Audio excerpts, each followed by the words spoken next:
Hey guys, welcome to the 6th devlog for my game.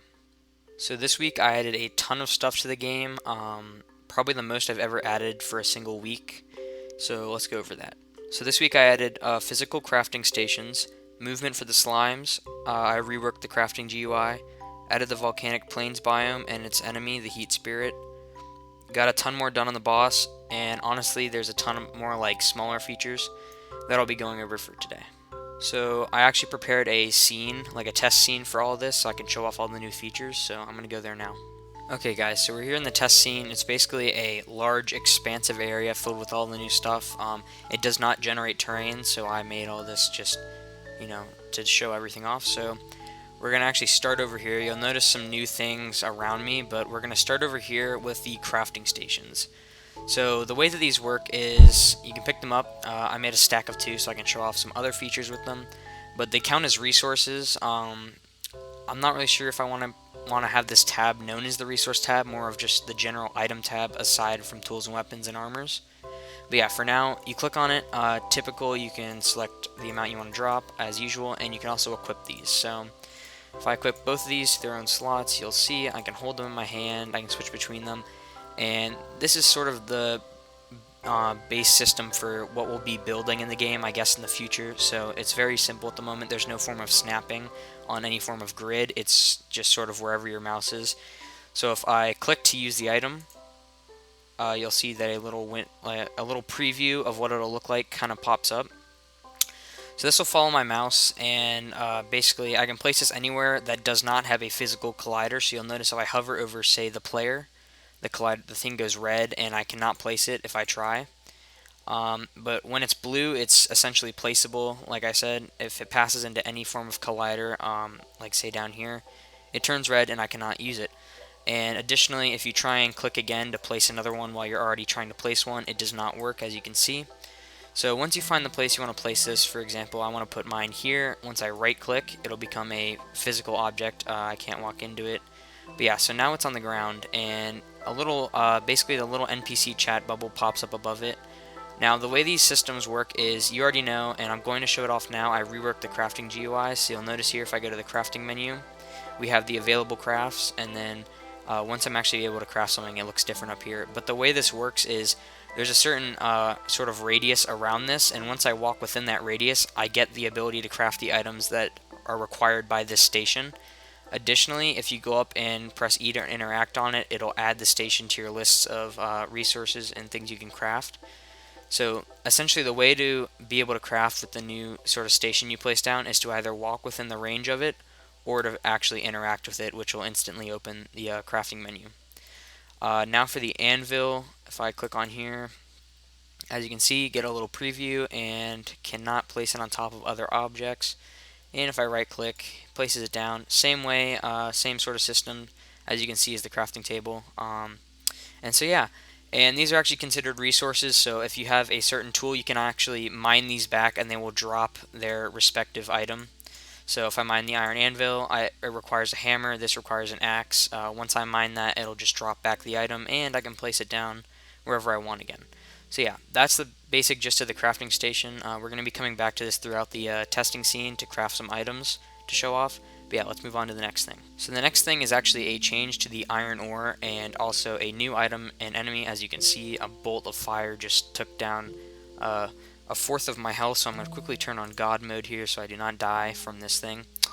So yeah, there's 2 new items in the game. One called the heat crystal, as you can see here. It's a red little flaming crystal. You can see here, closer up view.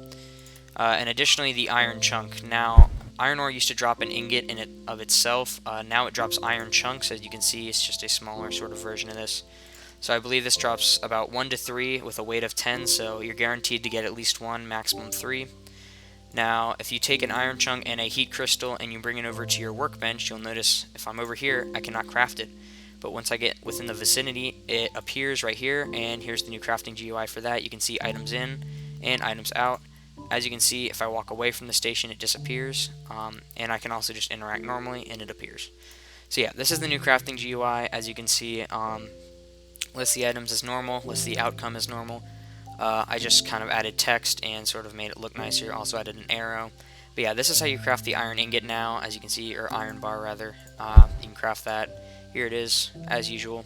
Hey guys, so I just want to jump in here, just like I did last video, and just say a few things. So, first of all, I accidentally left the desktop audio on for the whole video, so you'll hear a few sound effects here and there from in the game. Now, these aren't going to be the final sound effects, these are kind of just randomly placed throughout, and they're from the previous version of the game before we did the full revamp. And actually, in the coming weeks, we're doing full sound revamping, actually. But yeah, I just want to let you know in case you hear some loud random sounds you haven't heard. Additionally, I want to thank all the people who commented on my last video. We got quite a few comments and ideas, and a big thanks to Jacob K, who commented multiple times and really just supplied me with a ton of new, ideas and concepts for the game. And so yeah, I just want to say a big thanks to him. Additionally, if you have any ideas for the game, any changes, any concepts, you can always leave them in the comments. I'll always respond, and we might get added in the future. So big thanks to Jacob again and everyone. I will work on implementing your ideas in some form or way. Thank you. So yeah, that's how you craft the iron now, and I'm going to be showing off the enemy. So if I actually zoom out my camera, because I don't want him to spot me, you'll notice him right up there. So this guy's called the Heat Spirit. He has only 6 health, and he emits these flame particles, and once he sees you, he'll like lock onto you, and once you get within range, he'll start firing these bolts of fire. And these do a good bit of your health, but this guy is actually how you get the heat crystals. So once you kill this guy, and I'm going to turn on God mode for this, so I can just move in. But once you kill this guy, he will drop heat crystals. He has 2 rolls of 1 to 3 heat crystals, I believe. So yeah, we can pick these up here. Yeah, 1 to 3. So yeah, he drops the heat crystals. That's how you get the iron ore. I'm also going to set the time to day real quick. There you go. So yeah, that is how you get the iron bar in this game now. I just wanted to sort of clarify that because I thought it was a unique change. Now, the next thing that's over here is actually a change to the boss. Now, I am going to quickly show this off, so I'm going to give myself a debug hammer. And there we go. Also going to change the debug UI and subtract my camera size a bit. So here we are. As you can see, the typical gold piles. I changed the actual dialogue that comes with these. You shouldn't have done that. The ground shakes slightly, and then once I hit this final one, he should summon.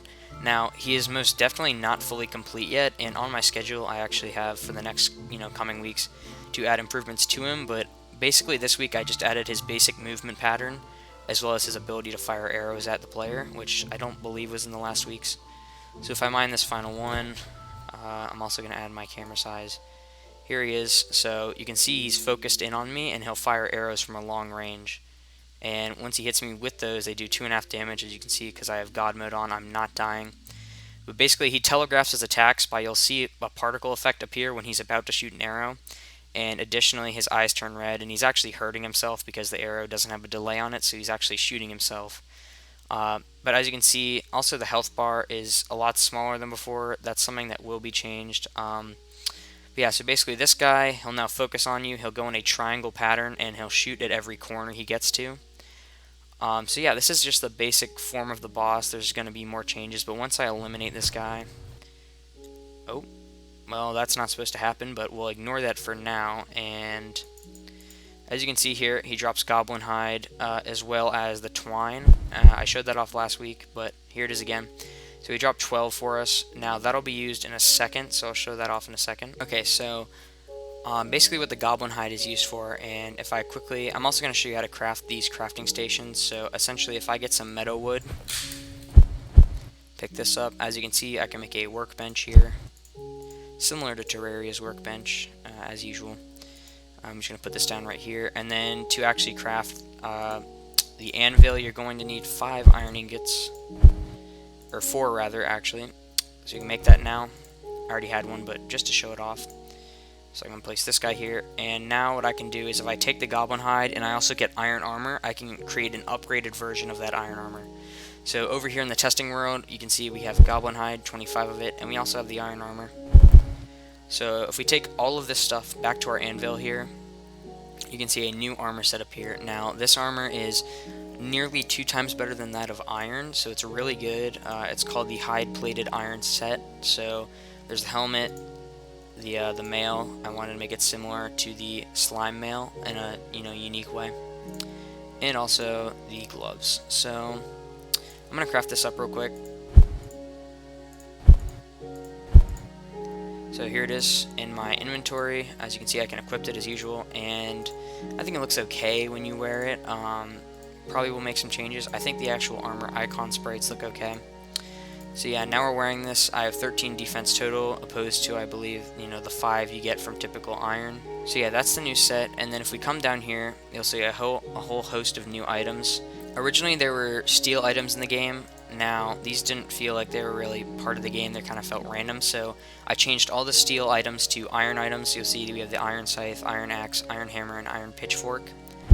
All of these are now craftable. And also, if you notice here, before there was a slime that had the steel axe, now he has the iron axe. Before, the desert crate dropped a steel hammer, now it drops an iron hammer. So yeah, that's just a simple change, but I thought it was sort of needed because the steel stuff felt kind of out of place and useless. But yeah, you can now craft the full iron tool set from a station once you have the resources. Additionally, now the cactus does have a drop. So originally it had no drop. Now it drops cactus chunk. You can see I got 5 from the cactus cluster and 1 from the regular cactus. That's just out of pure luck. I got that. So you'll see now we got 3. Now we got 5 again. Okay, but now that I'm back at my crafting stations, if I take my cactus chunks as well as my meadow wood, I can create a new weapon called the cactus saber. Now, also this is another bug with the crafting recipe. You can actually just equip it from the menu for some reason. But yeah, back to this. So you can craft this new weapon. This is supposed to be pre-iron armor. So basically what you'll do is you'll craft this up, and this will be the weapon you'll use to kill the heat spirits because it has a lot of range. It also has a new animation, so we're going to craft one of those up. Equipped it to the first slot. You can see it's quite a thin blade. It also has its own animation, so it's more of a flick animation. And this will be what's used to kill the heat spirit so you can get that iron armor, because there was not really any form of weapon you can get prior to killing the heat spirit, because after that you're going to upgrade to the iron pitchfork, which does more damage and also has better range, I'd say, versus the sword. It's really your choice. But yeah, that's sort of how the progression is going to work, so I had to add some form of weapon that you could kill them with, so I decided to go with a cactus sword. Now, one of the final things I added to the game is sort of a big thing. It's actually slime movement. So we have this slime here, and you can see he's moving around, and when he gets stuck, he'll, find a new point to go to. But for this example in particular, I'm just going to hold out my hand and break one of these walls, and eventually he'll navigate out of here. So we're going to wait for him to move, and essentially how it works is he picks a random point. So as you can see, he's moving towards this wall, and once he gets blocked, he'll find a new point to go to. So this guy will basically find a point, he'll try to go to it, and if he gets blocked, he'll find a new point. But once he reaches a point that he can get to, he'll wait about a second or two, and then he'll find a new point. So these guys do not attack the player, they just sort of wander around. They do need some form of animation while they move. This is just sort of temporary. But yeah, he'll find a point. It can be a very far distance, actually. I believe it's between, -10 and 10 from his current position, so he can go pretty far. As you can see, he's moving up there now. But yeah, so there's navigation for all the slimes in the game. As you also notice, the heat spirit has a stationary movement where he'll focus the player, and also the boss now has movement. So a lot of movement updates, so now everything feels a bit more alive. But yeah, that was most of what was added in this update. Quite a lot of stuff. Additionally, the building system, the basic form of it, is sort of in place now, which is really good because this allows me to have a ton of customization for what I want players to be able to place and build. Also an example of this, of breaking it and picking it back up. When you mine it, it just has the iron ore effects because I hadn't made any particle effects for it. But as you can see, it drops itself, pick it right back up. Same thing as before. If I mine both of these, I can just pick it right back up. So that was just easy to implement.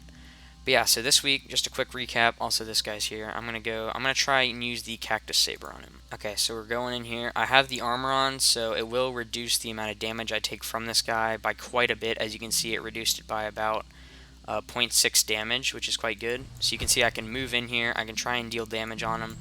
I actually forgot to enable the collider in the animation, so that's kind of a convenient thing to have when you're trying to show off your new weapons. But essentially, this will be more of a long-range weapon on him. But yeah, that's about everything I added this week. A ton of back-end features also, and a lot of new things. Like I said, building, ton of new weapons, a whole new armor set, a ton of new materials, a ton of new weapons and tools and items. I believe I added about 10, maybe 12 new items this update. That's pretty much this week's updates, and I'll see you guys next week. Thanks for watching.